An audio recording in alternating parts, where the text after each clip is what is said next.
வணக்கம். மகாகவியின் புதிய ஆத்திசூடி என்ற தொடரிலே நாம் பார்த்து கொண்டே வருகிறோம். அச்சம் தவிர், ஆண்மை தவறேல், இளைத்தல் இகழ்ச்சி, ஈகைத்திறம், உடலினை உறுதி செய் என்று பார்த்துருக்கோம். அடுத்து என்னது?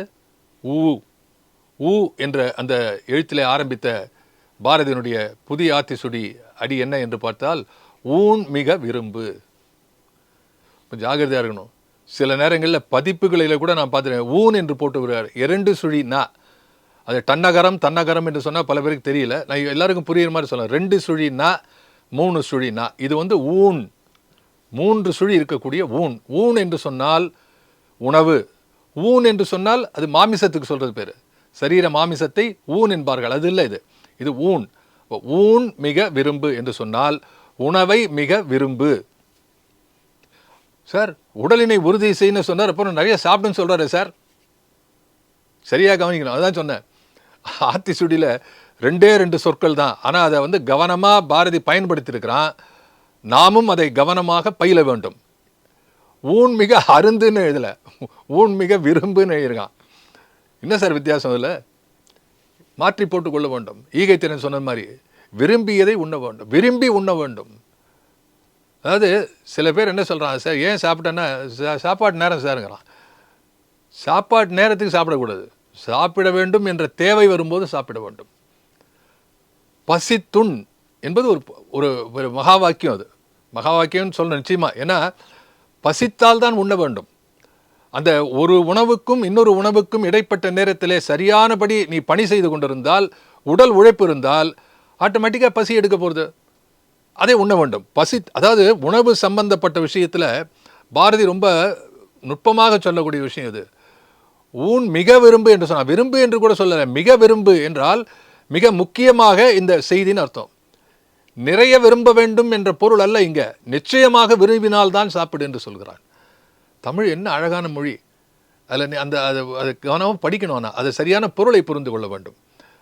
டெஃபினெட்லி, அதாவது முக்கியமாக நீ விருப்பம் இருந்தால்தான், விரும்பி தான் உண்ண வேண்டும். அறிவியல் இதை பற்றி பேசுகிறது. வெவ்வேறு நிறங்கள் இருக்கின்றன, பழ நிறங்கள் இருக்கின்றன, சாப்பாட்டுக்கு வெவ்வேறு கலர் இருக்குது. அது பார்க்கும்போது பார்த்தாலே நாக்கில் ஜலம் ஊறுறது அப்படிங்கிறான். நல்லது தானே? ஏன்னா இப்படி உண்மை. ஏன்னா உள்ளே இருக்கிற இந்த ஹார்மோன்ஸ், இங்கே நாக்கில் இருக்கக்கூடிய அந்த ஹார்மோன்ஸில் அது சுரக்கும். உமிழ்நீர் சுரக்கும். உமிழ்நீர் சுரக்கவில்லை என்றால் உங்களால் சாப்பிடவே முடியாது. இது அறிவியல் உண்மை. அப்போது அதுக்கு அந்த விருப்பம் இருந்தது. அது பார்த்து விருப்பம். இப்போ பார்த்தா பாதி நேரம் அந்த செல்ஃபோனை பார்த்துட்டு இருக்கான், டிவியை பார்த்துன்னு எங்கேயோ பார்த்துன்னு பேசின்னு சாப்பிட்றாங்க. எனக்கு தெரியும் மிகப்பெரிய இந்த நாட்டிலே அறிவாளர்களாக, அருளாளர், அந்த பெரியவர்களை நான் சந்தித்து இருக்கிறேன். சாப்பிடும்போது பேச மாட்டாங்க. இப்போ கூட பார்க்கலாம், நம்ம வீட்டில் கூட சில பேர், உங்களுடைய இல்லத்திலே கூட சில பெரியவர்கள் உண்ணும்போது பேச மாட்டேன்னு ஒரு விரதத்தை வைத்து கொண்டிருப்பார்கள். எனக்கு தெரிஞ்ச பல பேர் அப்படி இருந்து எனக்கு நெருங்கிய ஒரு பாரதி என்பவர் பாரதி சுராஜ் என்று ஒருவர் வாழ்ந்தார்.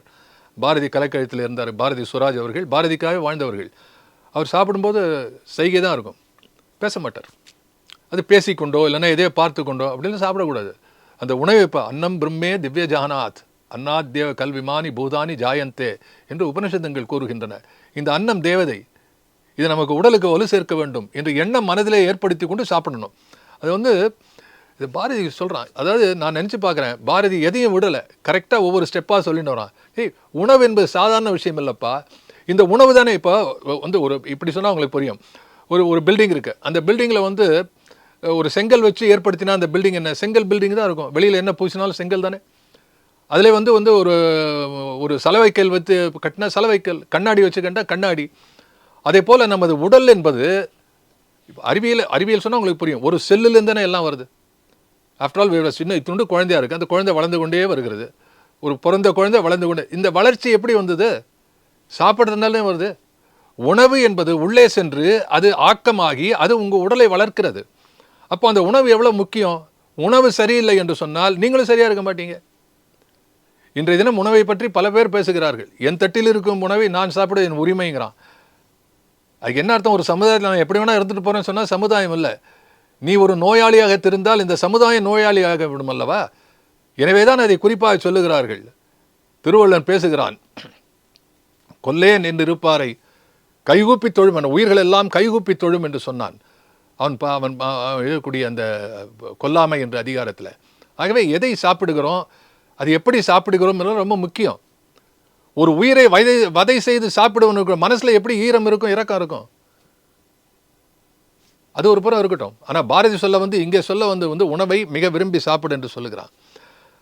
பாரதியுடைய வரியில் சொல்கிறேன், உரைநடையை நான் அப்பப்போ சுட்டி காட்டுகிறேன். ஏனென்றால் நீங்கள் உரைநடையை படிக்கணும். ஆகவே சரியான பலம் இல்லாமல் உடம்பை கொழகொழவென்று வைத்துக்கொண்டு நாக்கு ருச்சியை மாத்திரம் கருதி பெருந்தீனி தின்பவனை கண்டால் அவமதிப்பு உண்டாவது இயற்கை. தொப்பயமா உட்காண்டிருக்கான, சாப்பிட்டு இருக்கான, அவனை பார்த்து எல்லாம் அவன் பாரதியுடைய எக்ஸாக்ட் மேற்கொள்ளுது. ஆகவே பாரதி இதை பற்றி நிறைய எழுதியிருக்கிறான். இன்னொன்று உங்களுக்கு சொல்கிறேன், பாரதி எவ்வளோ கவிதை எழுதியிருக்கிறானோ அதை போல 3 மடங்குக்கும் அதிகமாக உரைநடை எழுதியிருக்கிறான். கவிதையிலே தான் என்னெல்லாம் சொன்னானோ அதுக்கெல்லாம் விளக்க உரையாக இதில் நிறைய விஷயம் இருக்குது. அதையெல்லாம் தான் நான் உங்களோடு பகிர்ந்து கொள்கிறேன். இது என்னுடைய சொந்த, நான் இடையிடையே பேசுவது கூட என்னுடைய சொந்த கற்பனை அல்ல. இதுவும் பாரதி எழுதியிருக்கிறார். அது மட்டும் இல்லை, பாரதிக்கு ஒன்று கேட்டேன், சார் பாரதி என்ன சார் சாப்பிடுவார்? பாரதி இந்த மாதிரி சாப்பிட்றார். பாரதி சாப்பிட்ற கிடைக்கிறதே கஷ்டமாக இருந்து. ஆனால் காரைக்குடியில் ஒரு போகும்போது ஒரு நண்பர் எழுதியிருக்கிறார், பாரதி ஓமப்பொடி வாங்கி நிறைய சாப்பிடுவாரான். ஓமப்பொடி வாங்கி சாப்பிடுவார் அப்படின்னு. இங்கே இருக்கக்கூடிய பதிவு என்னென்னா, ட்ரிப்ளிங்கனில் அவர் இருக்கும்போது இந்தியா பத்திரிகையில் போகும்போது மதியம் அவருக்கு சாப்பாடு லஞ்செல்லாம் கிடையாது, சாப்பாடு வராது. அப்போ ஒரு நண்பர் ஒரு மாம்பழம் எடுத்துகிட்டு கொண்டு வருவாராம். மதிய நேரத்தில் ஒரு மாம்பழத்தை உண்பேன் என்று சொன்னார். அவர் வாழ்க்கையிலே அவர் இலை போட்டு விரித்து தலைவாழி இலை போட்டு இது மாதிரி ஏசி காலில் உட்காந்து லஞ்சு சாப்பிட்ற ஆள் இல்லை. ஆனால் அவருக்கு உணவை பற்றி தெரியும். இன்னொன்று சொல்கிறார், அவர் எழுதுகிறார், நம்ம நாட்டில் எப்படிப்பட்ட இந்த நாட்டினுடைய பழக்கம் என்னன்னு சொன்னார், உணவே மருந்து, மருந்தே உணவு. நம்ம நாட்டு பழக்கம் அதுதான். இந்த உணவில் 6 வகையான ருசிகள் இருக்கும். எல்லாம் ஒன்றும் துவர்ப்பு ஒரு மாவோடு வச்சுருப்பான். அதுவும் இம்பார்ட்டண்ட்டு. ஆரம்பத்தில் என்ன சாப்பிட்ணும், கடைசியில் என்ன சாப்பிட்ணும், இப்போ எல்லாம் மாறி போச்சு. அதாவது கடைசியில் சாப்பிடக்கூடியது நம்ம மோர் சாப்பிட்றோம் அப்படின்னா ஆல்கலி, அக்கார்டிங் டு சயின்ஸ். அது சாப்பிட்டா அதுக்கப்புறம் உள்ளுக்குள்ளே வராது, எதுவும் வேறு எதுவும் பாக்டீரியாலாம் உள்ளுக்குள்ளே அட்டாக் பண்ணாது, அது அசிடிட்டி போயிடும். ஆனால் இங்கே எக்ஸாக்டாக மாற்றி விட்றாங்க. சாப்பிட்டதுக்கு முடிச்சு புட்டிங் சொல்லிட்டு அப்புறம் ஸ்வீட் சாப்பிட்றாங்க. சாப்பிடக்கூடாது. சார் என்ன சார் இப்படிலாம் சொல்கிறீங்க? நம்ம இருக்கு, நீங்கள் யோசித்து பார்த்து முடிவு செய்யுங்கள், அது வேறு விஷயம். ஆனால் நான் சொல்ல வந்த விஷயம் இங்கே என்ன சொல்கிறா, ஊன்மிக விரும்பு என்று சொல்லக்கூடிய பாரதியினுடைய அந்த தலைப்பு கீழே பலவிதமான சிந்தனைகளை எண்ணி பார்க்கலாம்.